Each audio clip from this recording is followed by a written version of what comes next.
sejahtera, salam sehat, dan salam semangat. Perkenalkan, nama saya Adriana Bangun, Sarjana Sains Terapan Magister Kesehatan Masyarakat. Untuk riwayat pendidikan, pada tahun 2009, saya lulus Diploma 3 Kebidanan dari Akademi Kebidanan Sari Mutiara Indonesia.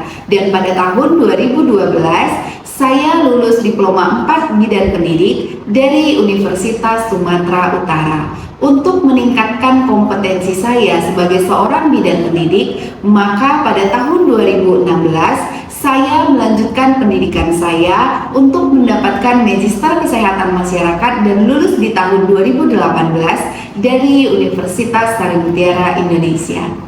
Untuk riwayat pekerjaan, pada tahun 2010 saya bekerja di Klinik Kartika Sari, Jalan Pelumpang, Jakarta Utara. Pada tahun 2011 saya bekerja di Rumah Sakit Kereta Api, Jalan Cendana, Kota Medan. Pada tahun 2014 saya bekerja di salah satu yayasan pendidikan kesehatan di Sumatera Utara, yaitu Yayasan Pendidikan Kesehatan Arta Kabanjahe. Dan pada tahun 2019 saya mendapatkan NIDN dan menjadi dosen tetap. Saat ini saya menjadi dosen tetap di Akademi Kebidanan Kartika Mitra Husada. Dan untuk saat ini saya dipercaya menjadi Ketua Lembaga Penelitian dan Pengabdian kepada Masyarakat di Akademi Kebidanan Kartika Mitra Husada. Untuk riwayat penelitian, pada tahun 2020 saya pernah memenangkan hibah dari Ristek Dikti dengan judul Pengaruh Pemberian Ekstrak Bayam Merah terhadap Peningkatan Kadar HB Ibu Hamil di Klinik Vina Kota Medan.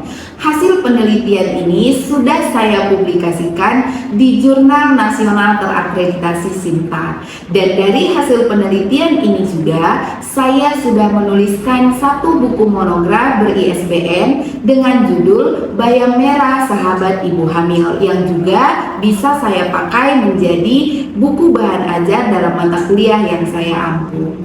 Untuk riwayat pengabdian, saya sudah melakukan pengabdian kepada masyarakat dengan judul Manfaat Bayam Merah bagi Remaja Putri di SMA Masehi Brastagi. Hasil pengabdian ini sudah saya publikasikan di Jurnal Nasional Pengabdian Masyarakat. Untuk riwayat pengajaran, pada saat ini saya mengampu mata kuliah Asuhan Kehamilan dengan kode mata kuliah BMS 01314 dengan bobot SKS 5 SKS dan berada di semester 3. Capaian pembelajaran mata kuliah ini yaitu mahasiswa mampu menjelaskan tentang penyulit masa kehamilan serta penanganan awal kegawat daruratan dan rujukan kehamilan. Deskripsi mata kuliah ini yaitu mata kuliah ini memberikan kemampuan kepada peserta didik untuk memberikan asuhan kebidanan pada ibu hamil normal dengan memperhatikan aspek budaya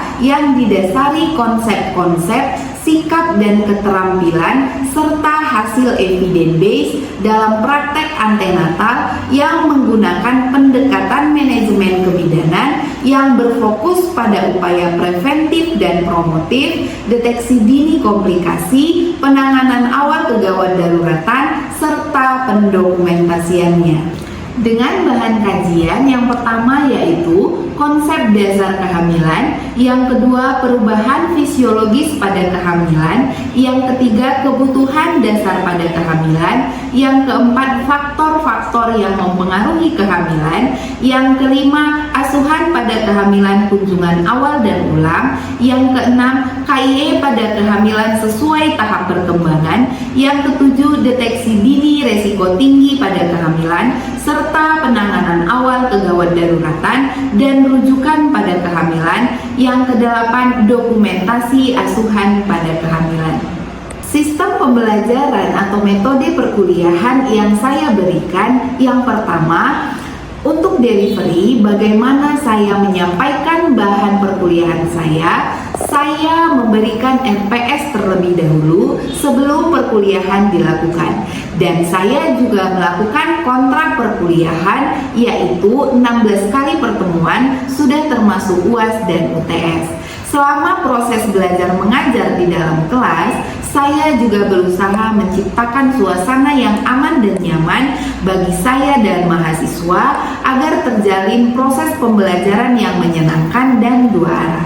Metode pembelajaran yang saya berikan yaitu ceramah, diskusi, tanya jawab, penugasan terstruktur, belajar mandiri, dan tutorial. Kriteria atau indikator pembelajaran yaitu mahasiswa mampu menjelaskan tentang pengertian anemia, jenis anemia dalam kehamilan, tanda dan gejala anemia, dampak anemia pada ibu dan janin, cara pencegahan anemia, serta manfaat bayam merah bagi ibu hamil. Untuk interaction, bagaimana saya berinteraksi dengan mahasiswa di dalam kelas dalam proses belajar mengajar dapat dilihat dalam video pembelajaran. Untuk asesmen, saya membagikan tugas 20%, UTS 30%, dan UAS 50%.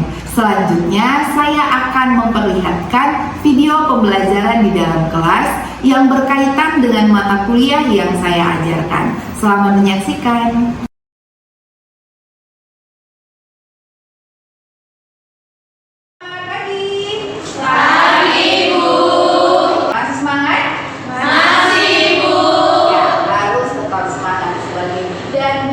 Calon generasi bangsa, ya kan? Nah, sebelum masuk ke dalam materi, seperti biasa saya mau tanya dulu, ada nggak ya dari kita yang sudah membaca tentang apa kira-kira materi kita pada pagi hari ini? Saya Ya, kamu Rosa. yaitu menjelaskan tentang penyulitan pada masa kehamilan serta penanganan pada gawat daruratan serta liburan hamil. Ya, berarti pada pagi hari ini kita akan membahas tentang penyulit. Kira-kira apa sih penyulit yang terdapat pada kehamilan? Apa penanganannya? Apa asuhan kegawat daruratannya? Nah, itu materi secara besarnya. Pada pagi hari ini kita akan mengupas tentang penyulit-penyulit pada kehamilan. Salah satunya adalah anemia pada ibu hamil. Nah, aku boleh lihat di slide yang sudah ada di depan. Di depan dia katakan adalah anemia pada ibu hamil. Seperti yang sudah dikatakan oleh teman kamu si Fitri ya, maka kita akan membahas beberapa hal tentang anemia pada ibu hamil. Salah satunya adalah definisi anemia. Ya, sebelum masuk ke dalam slide dan sebelum kita baca apa sih itu definisi anemia, kira-kira kalau kamu mendengarkan nih kata anemia, apa yang terpikir oleh kamu? Siapa yang bisa anemia? Oh, saya mikir ini Bu, gitu kira-kira. Saya Kamu Eta, anemia itu identik dengan kekurangan darah. kekurangan darah. Jadi kalau dengar ada pasien di rumah sakit atau di PMB anemia, berarti dia kekurangan darah, betul ya. Apalagi masih banyak ini tentang anemia. Apa kira-kira yang terpikir olehmu? Ya, kamu Citra. Saya anemia itu kondisi di mana kita kekurangan besi dan mudah merasa lelah. Kekurangan zat besi, mudah merasa lelah, betul ya. Jadi kalau dengar kata anemia sudah pasti terpikir orang kita, oh sel darah merah, kadar KB, berarti dia lemas, berarti dia pucat, berarti dia lunglai, itulah yang terpikir oleh kita, iya kan? Nah, kalau begitu kita cari apa itu definisi anemia. Kamu bisa lihat di slide bahwa katanya adalah anemia pada ibu hamil di mana kondisi sel darah merah menurun. Ya, seperti yang sudah dikatakan oleh temanmu, kondisi sel darah merah menurun atau menurunnya hemoglobin sehingga kapasitas daya angkut oksigen untuk kebutuhan organ-organ vital pada ibu dan janin menjadi berkurang selama kehamilan. Berarti berbahaya dong ya kalau seorang ibu hamil itu Kenapa? Kenapa Bu kok berbahaya? Karena tidak ada yang mengangkut oksigen. Ternyata sel darah merah, kadar Hb itu fungsinya mengangkut nutrisi ke seluruh tubuh. Zat-zat gizi di dalam tubuh agar sampai semua ke seluruh tubuh itu adalah sel darah merah. Jadi sel darah merah tidak boleh kurang. Nah, gitu ya. Jadi kenapa rupanya kok anemia itu tidak bisa terjadi oleh ibu hamil, tidak bisa terjadi kepada seorang ibu hamil? Karena kalau ibu hamil anemia berarti yang mengangkut zat-zat nutrisi tidak ada. Gitu ya. Jadi definisi dari anemia itu berarti ada sel darah merah, ada hemoglobin, ada kata kunci daya angkut oksigen. Nah, di bawahnya dia katakan bahwa anemia dalam kehamilan adalah kondisi ibu dengan kadar Hb di bawah 11 gram per set. Jadi kalau misalnya seorang ibu hamil datang ke klinik kita atau rumah sakit disuruh periksa oleh dokter obgyn atau kita bidan, hasil labnya dilihat bahwa Hb-nya 10, berarti ibu itu anemia. Karena katanya dikatakan anemia bila kadar Hb di bawah 11%. Ya, jadi kalau di bawah 11 gram persen kadar Hb-nya maka ibu itu dikatakan anemia pada trimester 1 dan 2. Pada trimester 2 dikatakan anemia bila kadar Hb di bawah 10,5. Kenapa ya Bu kalau lebih kecil di trimester 2? Ada yang nggak bertanya gitu? Ada ya. Kenapa kadar Hb ibu hamil di TM1 dan TM3 itu di bawah 11 baru dikatakan anemia, sedangkan di TM2 10,5 karena di trimester 2 ibu hamil mengalami kekentalan darah ya itu ya. Kenapa? Di trimester kedua kadar ibu hamil 10,5 karena di trimester kedua ibu hamil mengalami kekentalan darah. Nah, kalau ada anemia berarti berhubungan dengan sel darah merah. Sel darah merah. Nah, anemia itu bagi 3, ringan, sedang, dan berat. Dikatakan ringan 9 sampai 10,9, sedang 7 sampai 8,9, berat itu lebih kecil daripada 7 ya. Nah, ini ada beberapa jenis anemia pada ibu hamil.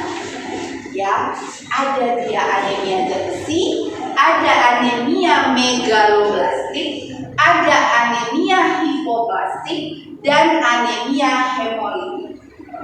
Yang lazim terjadi pada ibu hamil adalah anemia zat besi. Di sana sudah tertulis ya beda-bedanya itu apa? Ya kan? Anemia zat besi, anemia dalam kehamilan yang paling sering. Ya, jadi itu adalah jenis anemia yang paling sering pada ibu hamil. Apa rupanya anemia zat besi? Adalah karena kekurangan masuknya unsur zat besi ke dalam makanan, gangguan reabsorpsi, dan penggunaan terlalu banyaknya zat besi. Artinya apa?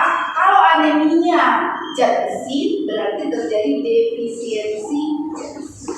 Bisa jadi terlalu banyak zat besinya, bisa jadi kalau anemia zat besi berarti dia defisiensi zat besi. Masuklah ke anemia megaloblastik. Kalau megaloblastik disebabkan karena defisiensi asam folat. Ibu hamil biasanya perlu vitamin zat besi, asam folat, apalagi B12 atau kalsium boleh. Ya, jadi kalau ibu hamil itu kekurangan asam folat, jadi beda ya. Zat besi beda, asam folat beda. Kalau dia defisiensi zat besi berarti anemia zat besi. Kalau dia defisiensi asam folat berarti anemia megaloblastik. Nah, kita masuk ke anemia hipoplastik. Anemia pada wanita hamil yang disebabkan karena sumsum tulang belakang kurang mampu membentuk atau menghasilkan sel-sel darah. Jadi yang salah pada anemia hipoplastik ini adalah sumsum tulangnya. Ya, jadi ketika seseorang itu atau sekarang kita berbicara tentang ibu hamil, ketika ibu hamil itu yang bermasalah adalah sumsum tulangnya, berarti produksi sel darah merahnya yang kurang. Bukan dia kekurangan zat besi. Bukan kekurangan asam folat, tapi yang masalah apa? Mesinnya. Ya, sumsum tulangnya yang bermasalah. Sumsum tulangnya tidak menghasilkan sel darah merah, gitu ya. Nah, yang selanjutnya adalah anemia hemolitik. Anemia disebabkan karena penghancuran sel darah merah berlangsung lebih cepat, yaitu dengan penyakit malaria. Artinya dia tidak kekurangan zat besi, dia tidak kekurangan asam folat, sumsum tulangnya tidak bermasalah, tetapi sel darah merahnya itu cepat dia hancur. Karena apa? Karena ada satu penyakit penyakit yang sedang dia derita. Apa itu? Malaria. Jadi yang perlu diobati pada penyakit anemia hemolitik apa? Malaria. Kalau malaria terobati, otomatis dia terhindar dari anemia. Gitu ya. Kita lanjut. Faktor yang mempengaruhi kejadian anemia pada ibu hamil. Yang pertama harus ingat, seorang ibu hamil itu beresiko anemia. Jadi setiap ibu hamil ketika dia menjadi hamil, dia beresiko anemia. Itu kita harus paham. Itu kita harus terapkan dalam diri kita. Oleh karena itu, kalau ada ibu hamil datang ke klinik kita mau periksa, yang dalam pikiran kita apa?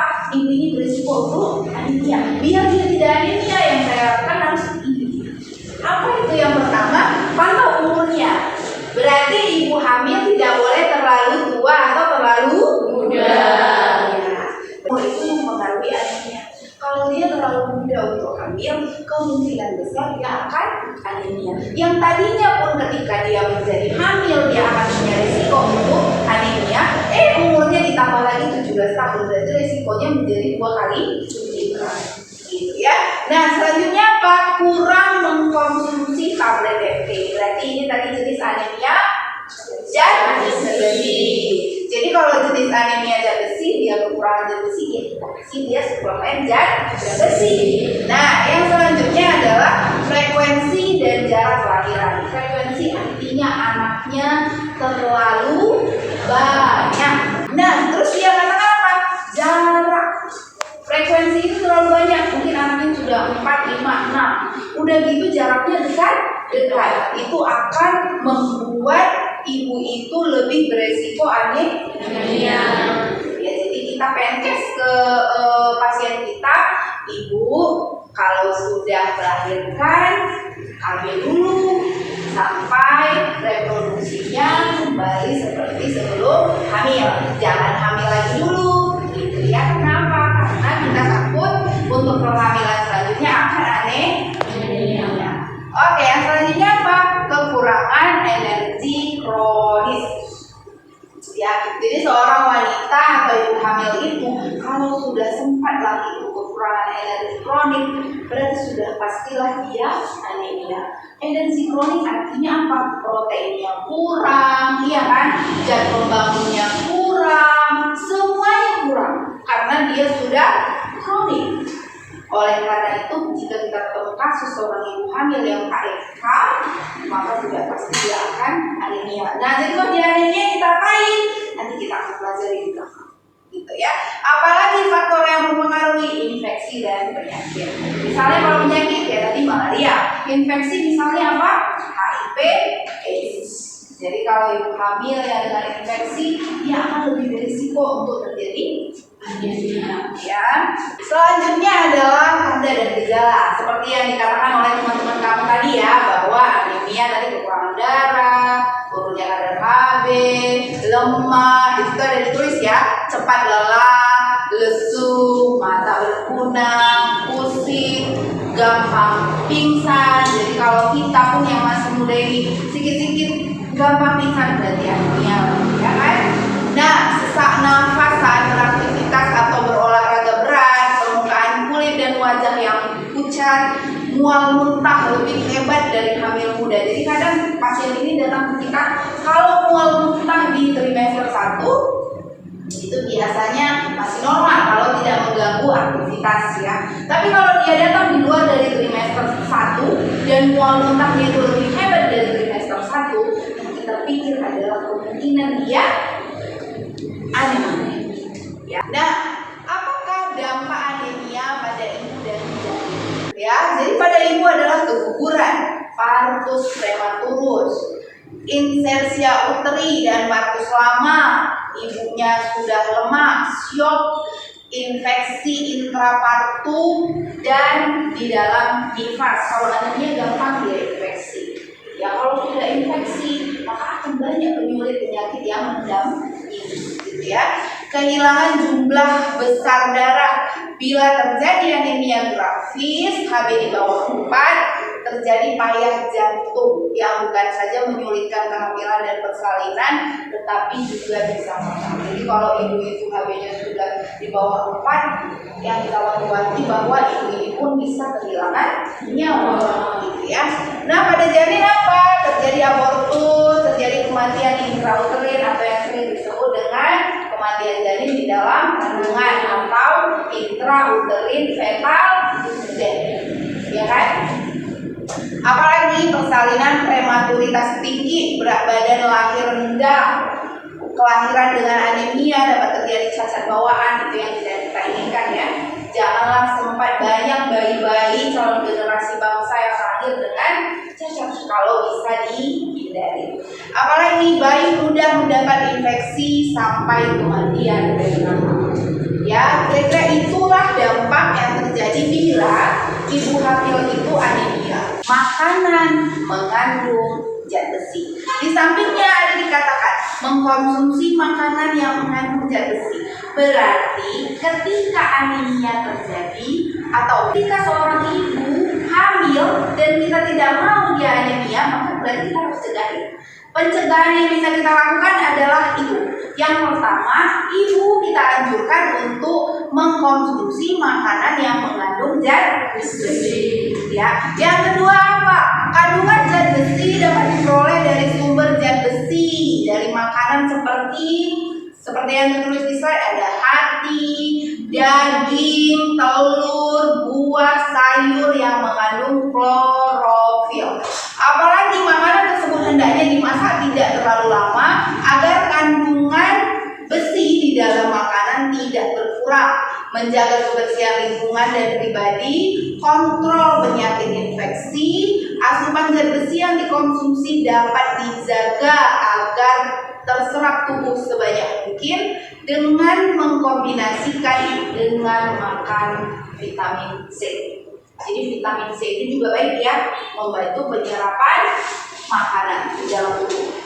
Mengatur jarak kehamilan atau kelahiran bayi. Makin sering seorang wanita mengalami kehamilan dan melahirkan, akan makin banyak kehilangan zat besi dan menjadi semakin anemia. Nah, ibu hamil yang tadi memiliki resiko untuk anemia, bisa kita cegah anemianya. Dengan apa?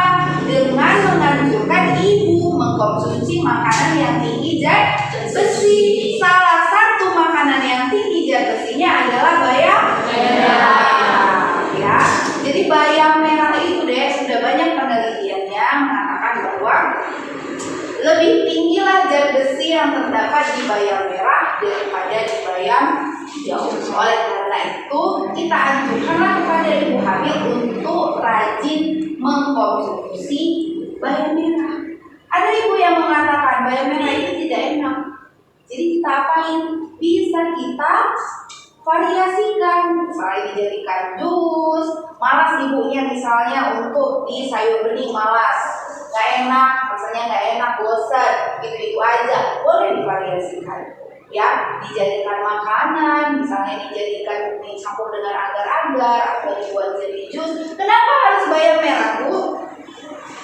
Sebenarnya tidak harus bayam merah, boleh hati, boleh daging, boleh telur. Tetapi kenapa hari ini saya mengangkat tentang bayam merah? Karena yang pertama adalah bayam merah gampang diperoleh. Yang kedua, bayam merah itu harganya ekonomis.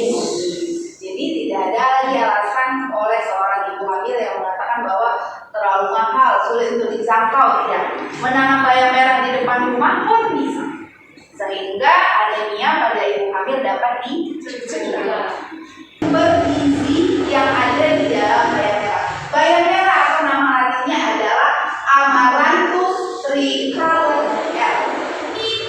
Nah, inilah kandungan nutrisi per 100 gram. 100 gram itu kurang lebih segenggam bayam merah itu kurang lebih dia mengandung ini. Apa itu? Kalau bayam merah energinya 41,2, proteinnya 22,2, lemaknya 0,8, karbohidrat 6,3, serat 2,2 dan zat besinya 7. Sedangkan bayam hijau zat besinya 3,3.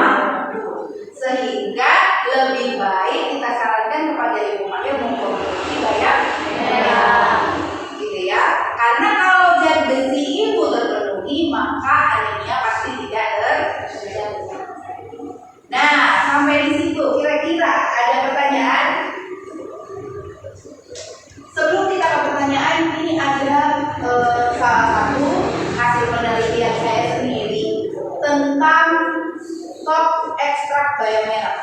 Ya, jadi saya sudah lakukan penelitian terhadap beberapa ibu hamil dan memang bayam merah ini mengalami peningkatan kadar HB. Jadi hamil yang tadinya tidak dikonsumsi bayam merah, kita pantau untuk ibu bayam merah selama beberapa hari, kita cek HB-nya memang HB-nya meningkat. Nah, jadi kemarin itu kita buat seperti ini, kita ambil bayam merah, berkata deh,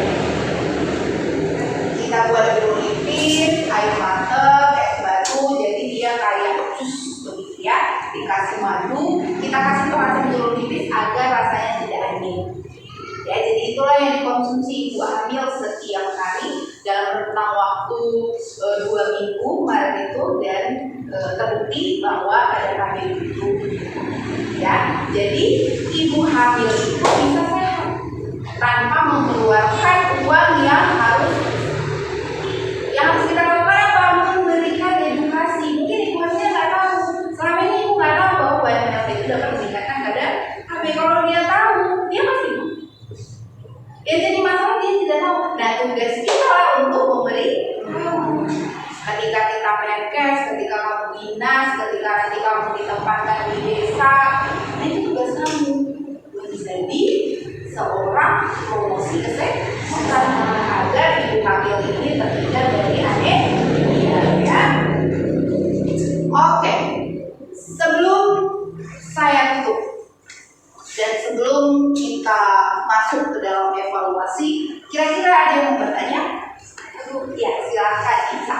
Ini Bu, saya mau bertanya, ada seorang pasien ibu hamil datang ke PMB dengan keluhan si ibunya merasakan pusing, mata pucat, letih, lesu. Nah, setelah kita lakukan cek HB, ternyata si ibunya itu HB-nya 8 gram %. Nah, sebagai bidan di sana, apa penanganan pertama yang harus kita lakukan?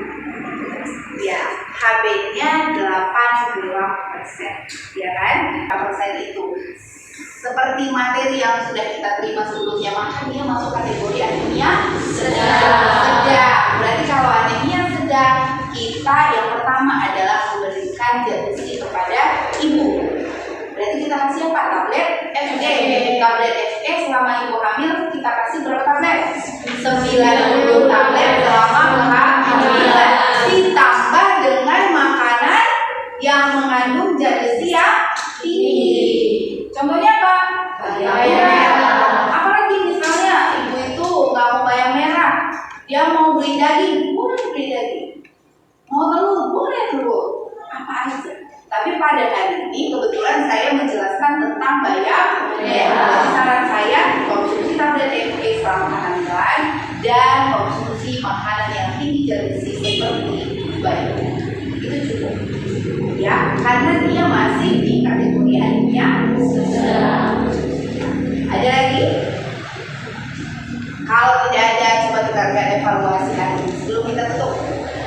Nyonya F berusia 25 tahun bersama suaminya datang memeriksakan kehamilannya ke rumah sakit dan mengaku sudah hamil 8 bulan. Kenaikan berat badan selama kehamilan 5 kg, tekanan darah 110/80, RR-nya 18 kali, HR-nya 78, DDJ normal, TFU 2 jari di atas pusat, kepala belum masuk PAP, pemeriksaan HB 8,0. Ya kan, 8,0, protein urin negatif. Apakah diagnosa pada kasus di atas? A. Anemia fisiologis, B. Anemia megaloblastik, C. Anemia hemolitik, D. Anemia ringan, dan E. Anemia sedang. Jawabannya? Siapa yang menjawab A? Yang menjawab B? Yang menjawab D? Yang menjawab D? Oke, kasih tepuk tangan.